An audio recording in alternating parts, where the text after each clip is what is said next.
சொல். பூ மலர்ந்தது, மாடு புல் தின்றது.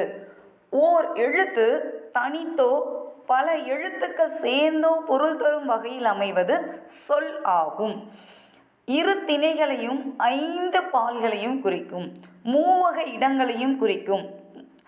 தன்மை, முன்னிலை, படர்க்கை. உலக வழக்கிலும் செயல் வழக்கிலும் வரும். வெளிப்படையாகவும் குறிப்பாகவும் விளங்கும். இதெல்லாம் சொல்லின் சிறப்புகள். மூவகை மொழி அப்படின்னா தனிமொழி, தொடர்மொழி, பொதுமொழி என மொழி 3 வகையாக அமையும். இதை பற்றி நன்னூலில் கூட நமக்கு பாடல் வரிகள் உள்ளன. இப்போ தனிமொழி. ஒரு சொல் தனித்து நின்று பொருள் தருமாயின் அது தனிமொழி எனப்படும். கண், படி, படி அது ஒரு தொழில், படித்தல், படி அப்படி படி. பகாபதம் இதெல்லாம். கண்ணன், படித்தான் இதெல்லாம் பகுபதம். பகுப்பதம்னா பிரித்தால் பொருள் தரும். அடுத்து தொடர்மொழி. தொடர்மொழினா 2 அல்லது அதற்கு மேற்பட்ட தனிமொழிகள் தொடர்ந்து வந்து பொருள் தருவது தொடர்மொழி ஆகும். எடுத்துக்காட்டு, கண்ணன் வந்தான்.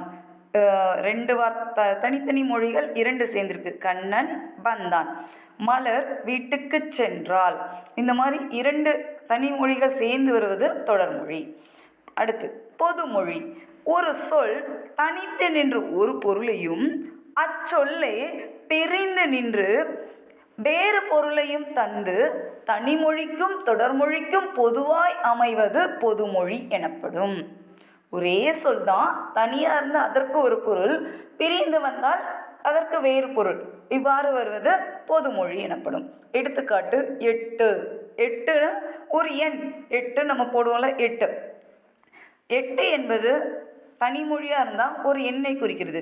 இதுவே எல் கூட்டல் தூ அப்படி பிரித்தோன்னா எல்னா ஒரு வகை உணவு வகை.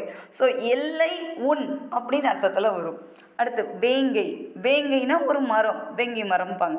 இதுவே வேம் கூட்டல் கை அப்படி பிரிந்திருந்தால் வேகின்ற கை எனவும் பொருள் தரும். இவை இரு பொருள்களுக்கும் பொதுவாய் அமைவதால் பொதுமொழி ஆகும். இந்த மாதிரி பலகை, தாமரை இந்த மாதிரி வாக்கியங்கள் எல்லாம் நமக்கு பொதுமொழிக்கு சொல்லலாம். ஸோ மொழி அப்படின்னா மூவகை மொழிகள் என்ன? தனிமொழி, தொடர்மொழி, பொதுமொழி. தனிமொழி தனித்து நின்று பொருள் தரும். தொடர்மொழி தனிமொழிகளின் கூட்டாக வருவது தொடர்மொழி. பொதுமொழி தனிமொழியாகவும் தொடர்மொழியாகவும் பொருள் தருவது பொதுமொழி. எடுத்துக்காட்டுகள் நீங்கள் ஃபுல்லாக பார்த்துக்கிட்டிங்கன்னா கொஷின்ஸ் ஏதாவது கேட்டால் ஈஸியாக அட்டென்ட் பண்ணலாம். தேங்க்யூ.